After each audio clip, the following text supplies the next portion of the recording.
Hello guide, मी श्वेता. माझ्या आजच्या व्हिडिओमध्ये तुमचं मनापासून स्वागत करते. तर सर्वांना माझा मानाचा क्रांतिकारी जय भीम. आज आहे 14 एप्रिल.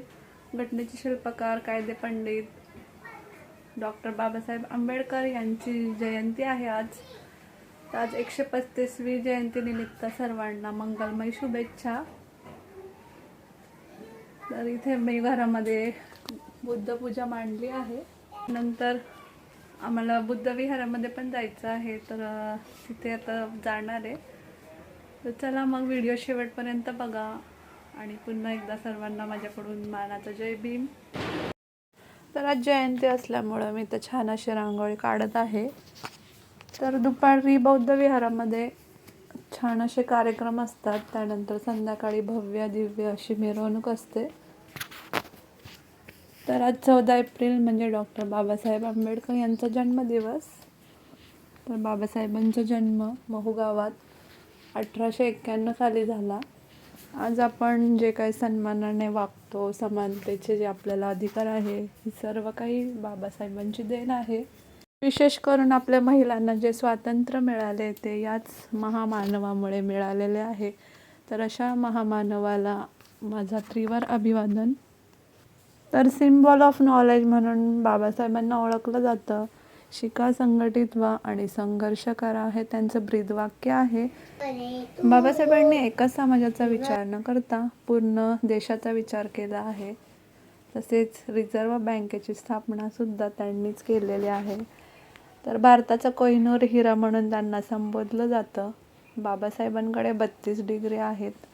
त्यानंतर त्यांना 9 भाषांचं ज्ञान अवगत आहे. तर यामध्ये मराठी, हिंदी, पाली, संस्कृत, इंग्लिश, फ्रेंच, पारशी, गुजराती आणि जर्मन या भाषांचा समावेश होतो. त्यानंतर बाबासाहेबांनी आपल्याला मूलभूत अधिकार दिलेत. यामध्ये समानता, स्वतंत्रता, शोषणाविरुद्ध हक्क, त्यानंतर सांस्कृतिक व शैक्षणिक हक्क, न्यायालयाकडे दाद मागण्याचा हक्क, धर्मस्वातंत्र्य, मतदानाचा अधिकार, स्त्री पुरुष समानता असे खूप सारे हक्क दिले. त्यानंतर महिलांसाठी विशेष करून हिंदू कोड बिल लिहिले आहे. यामध्ये स्त्री समजा तिला पुनर्विवाह करायचा असेल तर करू शकते. त्यानंतर वडिलांचा जो मालकी संपत्ती आहे त्यामध्ये पण तिला वारस हक्क मिळतो. तसेच एखाद्या स्त्रीची प्रसूती झाली असेल तर तिला काही दिवसांच्या सुट्ट्या जाहीर होतात. आज असं कोणतं एक क्षेत्र नाही की जिथे महिला दिसत नाही. तर राष्ट्रपती, नगरसेवक, शिक्षक, त्यानंतर अंतरिक्षामध्ये सुद्धा महिलांचा खूप सारा असा सहभाग आहे. तर आज आपण हे जे काही बरोबरीने अधिकार घेतो तर हे सर्व काही बाबासाहेबांचे उपकार आहे आणि मला असं वाटतं हे उपकार कधीच कोणी विसरू नये. पूर्वी चूल आणि मूल एवढंच स्त्रियांचं विश्व होतं. तर आता स्त्री प्रत्येक क्षेत्रामध्ये स्वतःच्या आवडीनुसार करिअर करू शकते. तर बाबासाहेबांना त्यांच्या आयुष्यामध्ये खूप सारे संघर्षसुद्धा करावे लागलेले आहेत. तर बाबासाहेबांनी स्वतः पुस्तकंसुद्धा लिहिले आहे. याच्यामध्ये बुद्ध आणि त्यांचा धम्म, शूद्र कोण होते, caste in India, the problem of rupee, Mooknayak, Bahishkrut Bharat, Janata, federation versus freedom, राज्य आणि अल्पसंख्याक, महाराष्ट्र, भाषा आणि प्रांत, अछूत, बुद्ध आणि कार्ल मार्क्स, मनु आणि शूद्र अशी खूप सारी पुस्तके बाबासाहेबांनी लिहिलीत. तर पुस्तकांवर खूप सारं प्रेम करणारा असा एकमेव महापुरुष ज्यांनी पुस्तकासाठी राजगृह बांधलेलं आहे. बाबासाहेब आंबेडकरांच्या 135व्या जयंतीनिमित्त खूप खूप शुभेच्छा देते.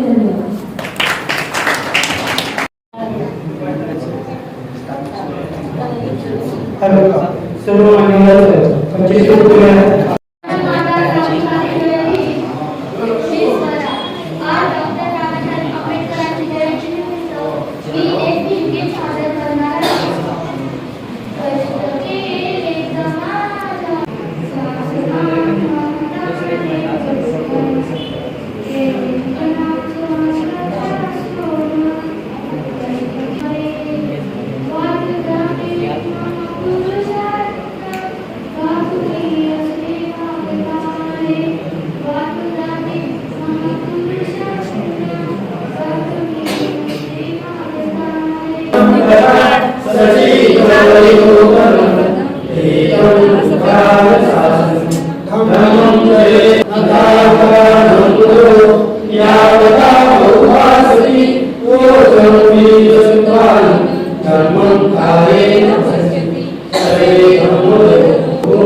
आत्ताच आम्ही मिरवणुकीवरून आलोय, तर भूक लागली आम्हाला.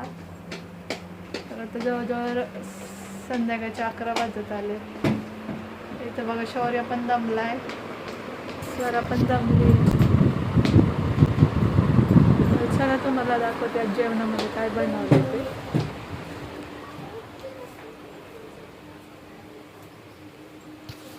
तसा मटारचा पुलाव बनवलाय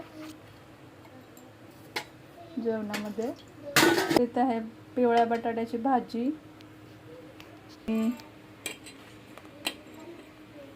आणि पुऱ्या सुद्धा बनवून ठेवल्या होत्या मी. तसंच श्रीखंड पण आहे.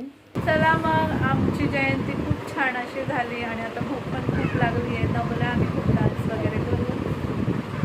करतो. तुम्हाला माझं जयंतीचा ब्लॉग कसा वाटला ते कमेंटमध्ये नक्की सांगा.